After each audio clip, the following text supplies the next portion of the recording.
दोस्तों, कैसे हैं आप लोग?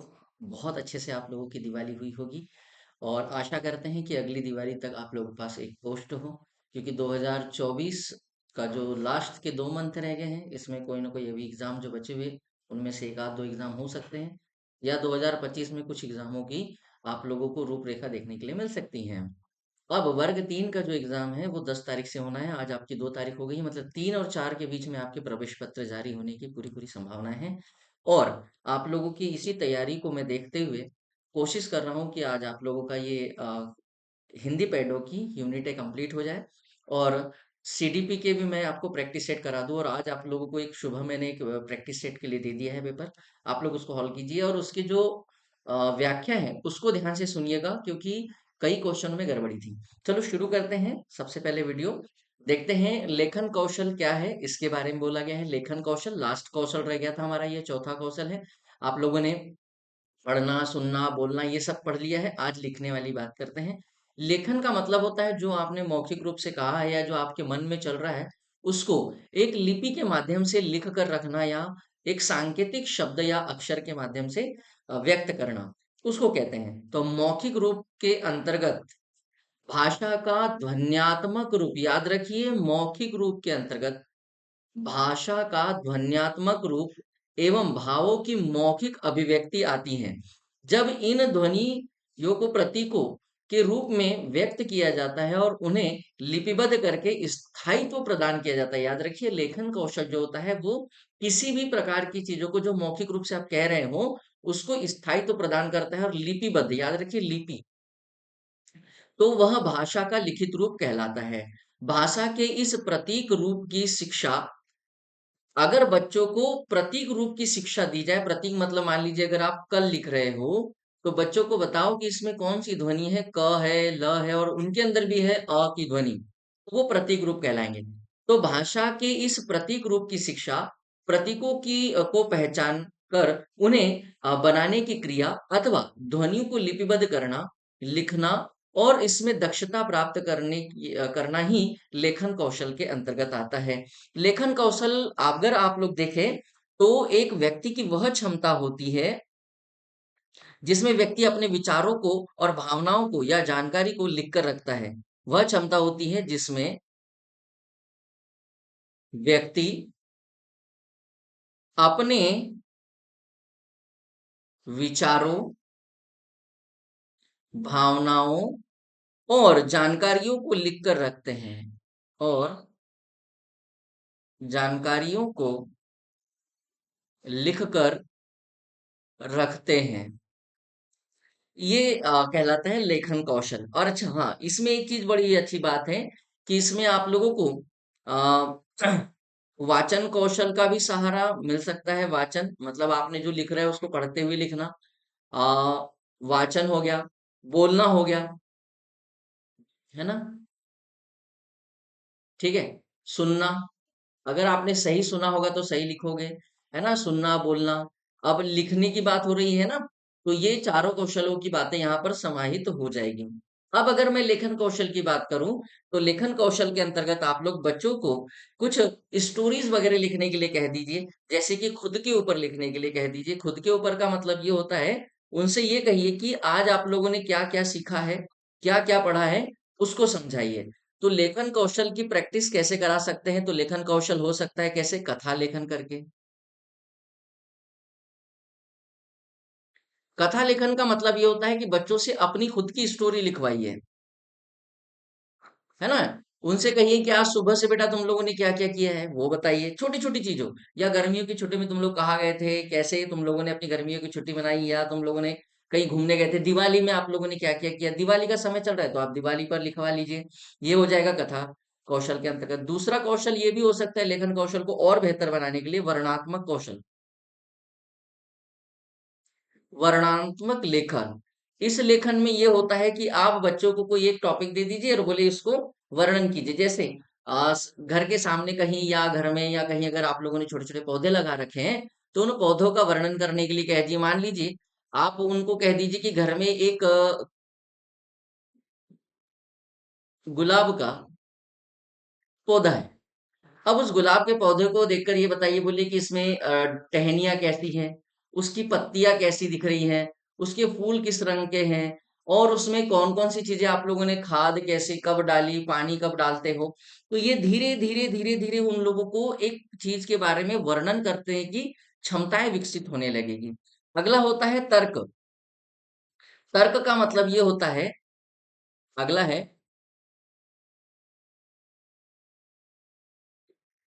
तर्क संगत लेखन। तर्क संगत लेखन का मतलब ये होता है कि तर्क लगाकर लिखने की बात करें, बच्चे को कोई एक विचार दे दीजिए कि आप लोग इनके बारे में क्या समझते हैं या क्या सोचते हैं, अपने तर्क रखिए। जैसे उनसे कह दीजिए कि दिवाली में पटाखे फोड़ना चाहिए या नहीं फोड़ना चाहिए, तो अपने तर्क दो बोलो। तो ये हो जाएंगे तर्क संगत लिखना। चौथा है इसमें पत्र लेखन। पत्र लेखन में ये भी हो सकता है कि जैसे दीपावली की छुट्टी आने वाली है, तो बच्चों को बताइए कि दीपावली की छुट्टी के लिए चलो गवर्नमेंट तो देती है, अगर आपको कहीं अचानक से छुट्टी की आवश्यकता पड़ रही दीपावली के बाद, तो आप कैसे पत्र लिखेंगे। तो छोटे छोटे पत्र लेखन के माध्यम से पत्र लिखवाइए, या फिर अपने घरों में जैसे अभी 11 होने वाली है, उसके बाद विवाह की परंपराएं शुरू होगी हमारे यहाँ। तो उनसे कहिए कि अपने परिवार में किसी का विवाह है तो दोस्तों को पत्र लिखे, इनवाइट करें। तो कैसे लिखेंगे, ये सब चीजें हो सकती है। पांचवा ये हो सकता है रिपोर्ट लेखन। तो ये छोटे बच्चों के लिए तो नहीं है, पर बड़े बच्चों के लिए जरूर आवश्यक होता है रिपोर्ट लेखन। अब रिपोर्ट लेखन में क्या होता है कि जो विषय वस्तु दिए जाते हैं, जैसे हमारे स्कूल में कोई एक प्रदर्शनी लगी हो मान लीजिए, और आप वहां उस प्रदर्शनी का हिस्सा थे और आपने वहां जाकर देखा। जैसे अभी आप लोग देख रहे होंगे विज्ञान मेला लगते रहता है, तो बच्चे से रिपोर्ट तैयार कराइए कि आपने विज्ञान मेला से क्या क्या सीखा, किस तरह से चीजें वहां पर आप लोगों ने देखी। तो इसकी एक स्टेप बाय स्टेप रिपोर्ट तैयार की जाती है। रिपोर्ट तैयार करने के लिए आपको कुछ सीढ़ियों का या कुछ प्रारूप का लाभ मतलब फॉलो करना होता है, उसको यूज करना होता है। तो ये है लेखन कौशल के बारे में कुछ छोटी छोटी जानकारियां।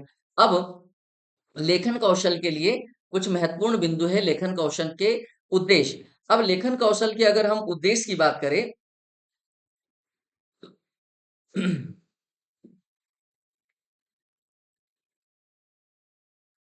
आइए लेखन कौशल के उद्देश्य की बात करते हैं। तो लेखन कौशल के उद्देश्य में क्या होता है कि आप लोग बच्चों को ये कहें कि छोटे छोटे उद्देश्य बनाकर बच्चों को लिखवाने का कार्य करा सकते हैं। ठीक है, छोटे छोटे लेखन का मतलब कैसे, देखिए यहाँ लिखा है, छात्र छात्र सोचने एवं निरीक्षण करने के उपरांत भावों को क्रमबद्ध रूप में लिखकर व्यक्त कर सकते हैं। अच्छा, क्रमबद्ध लिखकर का मतलब ये होता है कि जो बच्चे ने सुना है, जो देखा है, जो वो पढ़ रहा है, उसको एक क्रमबद्ध ढंग से प्रस्तुत करे कि आप लोगों ने कक्षा में आए हो तो आज क्या पढ़ना है, कैसे लिख रहे हो, क्या क्या आप लोगों ने इन छुट्टियों में क्या काम किए हैं। ये सब क्रमबद्ध हो सकता है।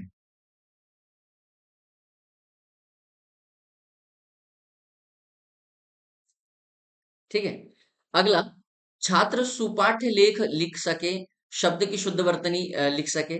जैसे क्रमबद्ध में पहले बोले, जैसे मैं सुबह स्कूल आया। ठीक है, फिर प्रार्थना की, पहली कक्षा अटेंड की, ये भी हो सकता है। छात्र सुपाठ्य लेखन, सुपाठ्य का मतलब होता है जो भी वो पढ़ रहे हैं उसको सही तरीके से पढ़े लिखें और शुद्ध वर्तनी का प्रयोग करें। जैसे मान लीजिए अगर आप उससे कह रहे हो कि बेटा आंख, अब पता चला बच्चे ने ऐसे लिख दिया, तो ये अशुद्ध वर्तनी है। फिर पता चला ऐसा लिखने की कोशिश कर रहा है, तो आप उसको बताएं कि शुद्ध क्या और अशुद्ध क्या है, तो यहाँ ये ज्ञान होना चाहिए। छात्र ध्वनि, शब्द समूह, शब्द शक्ति या मुहावरों का प्रयोग कर ज्ञान प्राप्त कर सकेंगे। जैसे मान लीजिए अगर बच्चे को क की ध्वनि आप लोगों ने सिखाई है, अब इसका शब्द समूह सिखाइए। जैसे क में बोले छोटी ई की लगाई, का में आ के लगाई और प लिख दिया, तो क्या बन गया, बोले नया शब्द किताब। ऐसे आप लोग सिखा सकते हैं। क में बोले छोटा ऊ लगाओ और ल लिख दो, क्या बन गया, कुल। अगर क में बोले की बड़ी लगा दे तो बड़ी ही बन जाएगी। तो इस तरह के शब्द आप लोग बच्चों को सिखा सकते हैं। विराम चिन्हों का यथोचित प्रयोग कर सकेंगे। ये देखिए लेखन कौशल से यही सब बातें सीखना है बच्चों को। विराम चिन्हों का सही प्रयोग मतलब, मान लीजिए अगर बच्चा कोई चीज लिख रहा है और लिखते लिखते उसको ऐसा लगता है कि मुझे कहाँ पर रुकना चाहिए, कितनी देर तक के रुकना चाहिए, तो ये सब चीजें आप लोग यहाँ पर सिखा सकते हैं बच्चों को। विराम चिन्ह जैसे मैं, स्कूल गया किंतु आज छुट्टी थी। तो आपने यहाँ पर अल्प विराम लगाया, पूर्ण विराम लगाया, तो ये बच्चों को धीरे-धीरे सिखा सकते हैं। अनुलेख, अतिलेख और श्रुतलेख। देखो, ये सब चीज़ें लिखने की एक प्रक्रिया के अंतर्गत है। श्रुतलेख मतलब होता है शुद्ध लेख लिखना, अनुलेख मतलब पीछे-पीछे लिखना और अतिलेख का मतलब होता है कि जो बच्चों को लिखाया गया है उसको और बेहतर तरीके से बनाकर लिखना। व्याकरण सम्मत भाषा का प्रयोग करने में सक्षम बनाना। व्याकरण सम्मत का मतलब होता है बच्चों को व्याकरणिक रूप का भी प्रयोग कराना कि आपने कौन सा शब्द कहाँ लिखा है। मतलब मान लीजिए वाक्य आपका पुल्लिंग से शुरू हुआ है और आपने स्त्रीलिंग पर समाप्त किया है तो यहाँ गड़बड़ हो गई, है ना? ये सब चीजें वाक्य में शब्दों और वाक्यांश और उपवाक्यों का क्रम अर्थानुकूल रखकर बच्चों को सिखाने का प्रयास करेंगे। ये होते हैं लेखन कौशल के उद्देश्य। आगे देखिए, अगला बिंदु है लेखन कौशल की प्रविधियां। लेखन कौशल की विधियों का मतलब यहाँ पर यह है कि आप बच्चों को लिखते समय कौन कौन सी विधियों का सहारा ले सकते हैं और सिखा सकते हैं। बच्चों की लेखन क्षमता को विकसित करने एवं उनमें उन्हें बच्चों को निपुणता प्राप्त करवाने के लिए उन्हें लिखना सिखाना अर्थात कलम पकड़ना, लिखने के लिए उचित आसन पे बैठाना इत्यादि विषय में बताना बड़ी आवश्यक बात है। देखिए, सबसे पहले तो बच्चे को कलम पकड़ना सिखाना ये बड़ा चैलेंजिंग काम होता है और इस मामले में जो स्कूली शिक्षा में जो प्राथमिक स्तर के शिक्षक होते हैं उनको तो सल्यूट करने वाली बात है कि वो बच्चों को कितना बारीकी से पहले तो उनको कलम पकड़ते नहीं आती है ना? बैठने का सही ढंग नहीं होता है, वो सब कुछ सिखाते हैं। कितने अच्छे से सिखाते हैं और फिर हम बड़े स्तर पर आकर बच्चों को सिर्फ हमें समझाना होता है, वो बड़े आसानी से समझना शुरू कर देते हैं। पर शुरुआत में बहुत मेहनत लगती है। लेखन शिक्षण के लिए शिक्षक द्वारा निम्नलिखित विधियों का प्रयोग किया जाना चाहिए। सबसे पहला है स्पष्ट वर्ण लेखन विधि। स्पष्ट वर्ण लेखन विधि का मतलब ये है कि बच्चों को लिखते समय टेढ़ी-मेढ़ी रेखाएँ खींच लेते पता चला यहाँ पर लिखना शुरू किया अगला शब्द पता चला यहाँ लिख दिया, अगला इसके बाद इधर लिख दिया, फिर इधर चले गए। तो ये सब आप लोग करवा सकते हैं बच्चों से, आगे पीछे हो जाता है ये सब। तो देखो टेढ़ी-मेढ़ी अथवा तिरछी रेखाएँ खींचने लगते हैं, इसलिए बच्चों को पहले सीधी रेखा खिंचवाएँ, है ना? आप लोगों ने देखा होगा छोटे स्कूलों में जो नर्सरी वगैरह होते हैं, केजी 1 केजी 2 वगैरह होते हैं, उसमें पहले बच्चों को वर्टिकल, हॉरिजेंटल ये सब लाइनें खींचना सिखाते हैं और फिर उसके बाद अक्षर बोध करना या लिखवाना सिखाते हैं ताकि वो लोग इधर-उधर ना भागे। पर बच्चे हैं बेचारे अभी थोड़ी देर सीखना तो कोशिश करते रहते हैं। तो आप उनको पहले ऐसे लाइनें दे दीजिए, चलो बेटा ये लाइनें खींच कर लाना है ऐसे, फिर उसके बाद में फिर अगली लाइन सिखवाते हैं कि चलो आज आप लोगों को ये लाइन सीखना है ना? ये सिखा सकते हैं। पेंसिल या पेन देकर लाइनें खींचने के लिए प्रोत्साहित करते हैं। अगला खंडशः खंडशः विधि का मतलब ये होता है खंडशः विधि में लेखन में लेखन विधि बच्चों द्वारा सार्थक रेखाएं बनाने में निपुणता प्राप्त करने के उपरांत मतलब अब बच्चों ने क्या की है रेखाएं लिख ऐसे खींचना सीख लिए हैं। अब इसमें हम छोटे छोटे खंडों में लिखना सिखाया जाता है जिसमें वे सरलता और सहजता से वर्षों को वर्षों नहीं वर्णों को लिखने में निपुणता प्राप्त करते रहते हैं। जैसे कि मान लीजिए आप लोगों ने बच्चों को छोटे-छोटे खंड सिखाना चाहते हैं। जैसे कि मुझे याद है जब हम लोग बड़े छोटे स्तर पर बचपन में लिखने की बातें सीख रहे थे तो हमें गुरुजी ने ऐसा लिखना सिखाया था। बोले ऐसा नहीं ऐसा लिख लो फिर उसके बाद में क्योंकि उस समय चॉक से लिखते थे ना, तो यहाँ से इसको ऐसा रफ करने के लिए कह देते थे। अब ये तो पूरा रफ हो गया है ना? तो वो क्या होता था अब चॉक से आप लोग समझ पा रहे होंगे कि मैं चॉक से कैसे लिखने की बात कर रहा हूँ कि इसको ऐसा पूरा लिखवा देते थे इसको ऐसा और यहाँ से ऐसा लाइन खींचने लगाते थे फिर बोले इसको ऐसा बनाओ फिर इसको ऐसा बनाओ फिर ये और ये और ये ऐसा बच्चों को धीरे धीरे सिखाते थे फिर बोले ये बनाया अब देखो आप लोग यहाँ पर क्या है मैं इसको रफ नहीं कर पाऊंगा नहीं तो ई बनाना भी बड़ा आसान तरीके से सिखा देते हैं कैसे कि पहले ऐसे दो गोले लगवा दिए जाते थे और बोले एक इधर से रफ कर दो एक इधर से रफ कर दो बन गया बोले छोटी ई ऐसे है ना और इसमें ऐसी पूंछ लगा दो ऐसा सिखाया जाता था हम लोगों को स्कूल में छोटे स्तर पर फिर बड़ी ई बनाना है बोले तो एक गोला ये बड़ी पू और ये एक इधर पूछ तो ये इसको इधर से रफ करवाते थे इसको इधर से रफ करवाते अब यहाँ वो हो नहीं पा रहा है नहीं तो मैं करके बताता आपको आप लोग समझ रहे होंगे मेरी भावनाओं ठीक है। अब बच्चों को ये सब वर्णमाला बनाना या अक्षर बोध करवाना सिखाते थे, इसको खंडशः विधि कहते हैं। मांटेसरी विधि क्या कहती थी? मांटेसरी ने लिखना सिखाने में आंख, कान, नाक और हाथ तीनों के समुचित प्रयोग पर बल दिया कि बच्चों के आंख, कान, नाक, हाथ तीनों कुशल होंगे और व्यवस्थित है, अच्छे तरीके से वो लिखना सीख जाएंगे बड़े आसान तरीके से। सबसे पहले तो पेंसिल पकड़ना सिखवाया, है ना? अब देखो क्या है, उनके मतानुसार पहले बालक को लकड़ी अथवा गत्ते का प्लास्टिक के बने अक्षरों पर अंगुलियां फेरने को कहा जाए। देखो, यहाँ पर हो गया, उनके हाथ की बात हो गई, पहला क्वेश्चन आ गया कि जब वो अक्षरों को स्पर्श करके देखेंगे, ऐसे छू कर देखेंगे, तो उनको याद रहेगा कि अच्छा अ कैसे बनता है ना? अ, फिर उन्हें पेंसिल को उन्हीं के अक्षरों पर लिखवाना चाहिए। मतलब उन्हीं अक्षरों पे जो उसने छू कर रखा है, उसको ऐसे-ऐसे पेंसिल घुमाने की कोशिश करे। पेंसिल प्राय रंगीन होनी चाहिए, इस प्रकार बालक अक्षरों के स्वरूप से परिचित होकर उन्हें लिखना सीख लेता है। आप लोग समझ सकते हो, जैसे मान लीजिए ये एक लकड़ी का गत्ता है, ठीक है? इस पर कुछ अक्षर पहले से लिखे हुए हैं।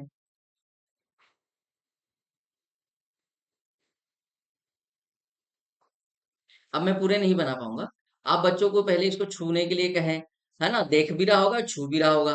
फिर उसके बाद में इन्हीं अक्षरों पर दूसरा कलर लेकर बोले इन्हें कलर करने के लिए कहे कि भाई इस पर कलर करो, ऐसा ऐसा।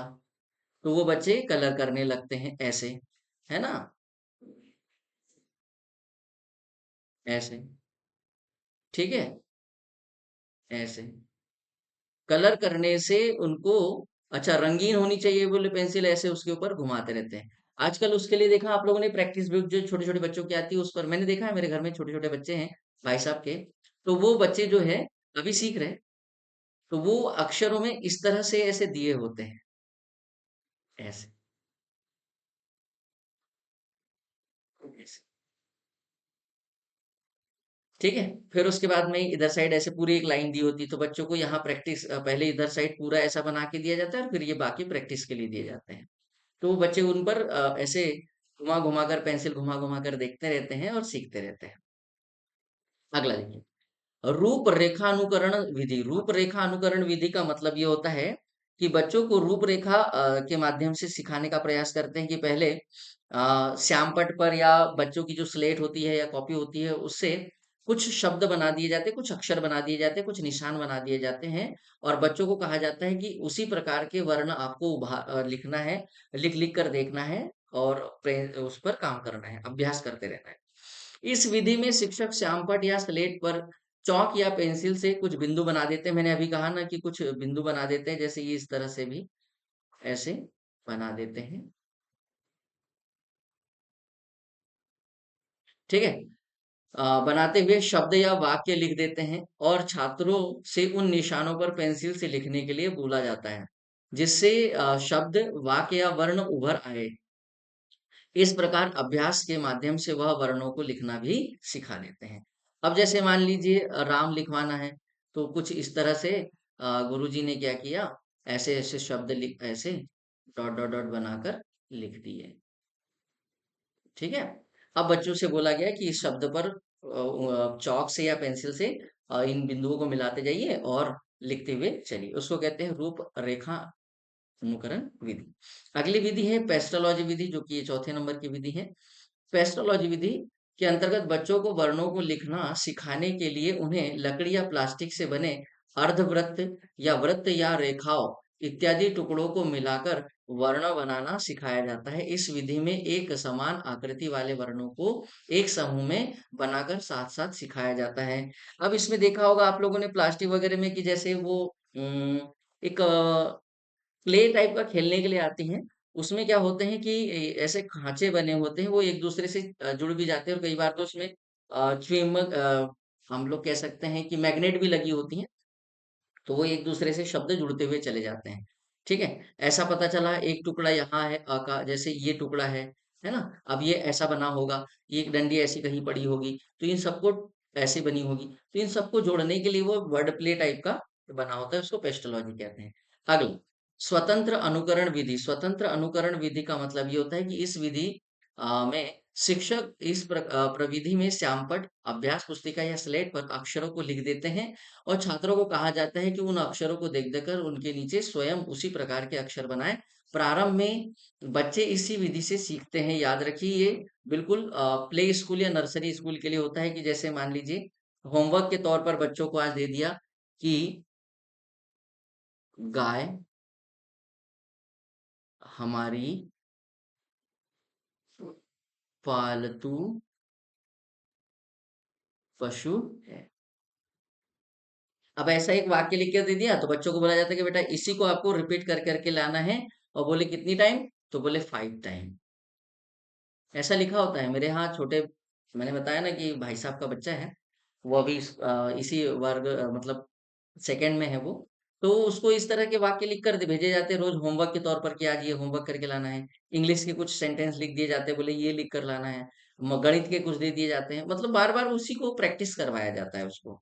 ठीक है, अगला देखिए जैकटॉट विधि। जैकटॉट विधि जो होती है इसमें, इस प्रणाली में शिक्षक बालकों द्वारा पढ़े हुए वाक्य को स्वयं लिखकर छात्रों को लिखने के लिए दे देते हैं। छात्र एक एक शब्द लिखकर अध्यापक द्वारा लिखित शब्दों से मिलाते हुए स्वयं संशोधित करते चलते हैं और पूरा वाक्य लिखने के पश्चात शिक्षक मूल वाक्य को बिना देखे हुए उन्हें लिखने के लिए कहते हैं। मतलब क्या होता है जैकटॉट विधि में कि पहले टीचर एक वाक्य को लिख देते हैं, फिर दोबारा लिखते हैं उसी वाक्य को और बच्चों को भी कहते हैं कि तुम इसको देख देख कर लिखो। फिर जब बच्चे खुद उस वाक्य को देख देख कर लिखते हैं और कोई गलती हुई है तो बोले इसको सुधारो, और फिर बाद में बोले बिना देखे इन वाक्यों को लिखने का प्रयास भी करें। इसको कहते हैं जैकटॉट विधि। जैसे मान लीजिए गुरुजी ने पहला वाक्य लिखा, मैं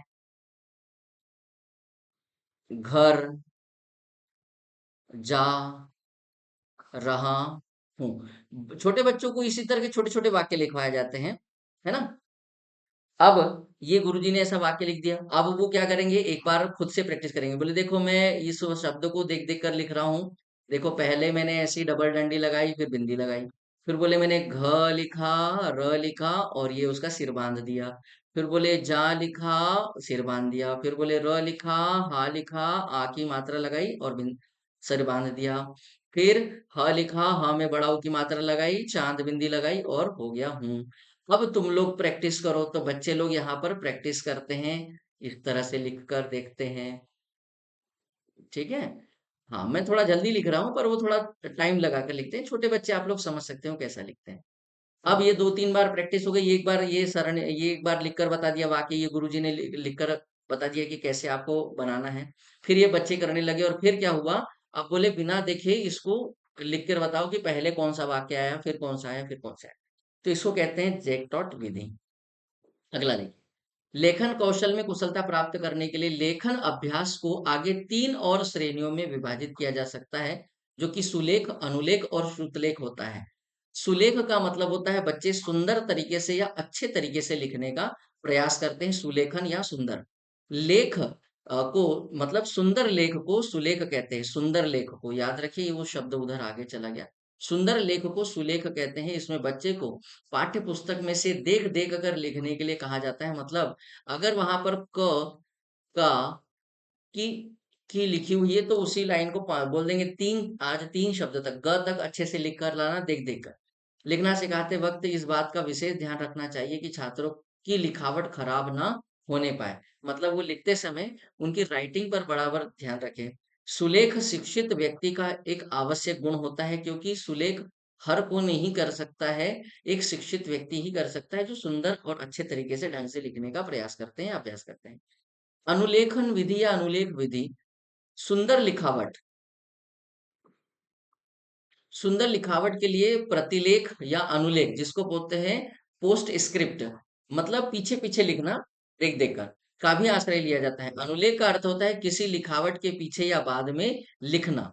अनुलेखन के लिए अभ्यास पुस्तिका की प्रथम पंक्ति में मोटे और सुंदर ढंग के अक्षर, शब्द या वाक्य लिखे होते हैं और उसके नीचे पंक्तियां रिक्त रखी जाती है। मतलब एक वाक्य यहाँ पर बड़े बड़े अक्षरों में लिख दिया है और उसकी बाद की यहाँ की पंक्तियां रिक्त रखी गई है। जैसे राम खेल रहा है। ये एक वाक्य लिख दिया। अब ये रिक्त छोड़ दिया, बोले इसका अभ्यास कर कर आइए बार बार इसकी 4-5 पंक्तियां लिखवाई जाती है। इस विधि में छात्र छपे हुए अक्षरों के नीचे देखकर स्वयं अक्षर बनाना सीखते हैं। अनुलेख का प्रारंभिक कक्षाओं में विशेष महत्व होता है। कक्षा 3 तक अनुलेख का अभ्यास करवाना चाहिए। अगला है श्रुत लेखन। श्रुत लेखन का मतलब होता है सुनकर या सुना हुआ लिखना। इसको हम लोग शुद्ध लेख भी कहते हैं।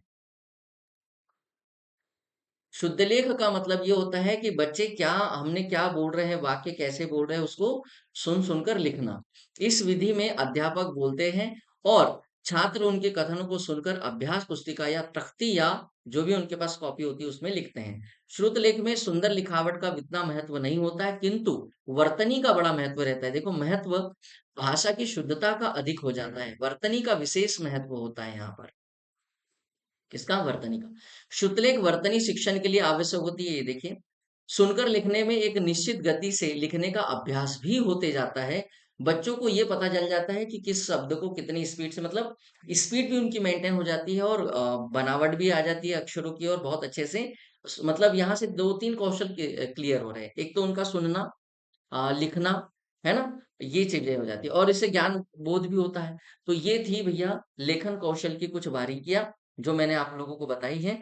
इस तरह से आप लोग सीख सकते हैं, समझ सकते हैं। तो आपका ये जो छठवीं यूनिट है ये भी कंप्लीट हुई है। अब आप लोगों की 7वीं यूनिट रह गई है, वो आज मैं कंप्लीट करा देता हूँ। आज या कल में हो जाएगी और आप लोग अभ्यास कीजिए। अब मैं अभ्यास पर फोकस करूंगा, ज्यादा से ज्यादा आपके क्वेश्चन अभ्यास वाले कराते रहूंगा। तो आप लोगों को वीडियो समझ में आ रहा हो तो आप लोग वीडियो को लाइक करिए, शेयर करिए और ज़्यादा से ज़्यादा लोगों तक पहुँचाइए ताकि उन लोगों को भी मदद मिल सके। इतिश्री, जय हिंद, जय भारत।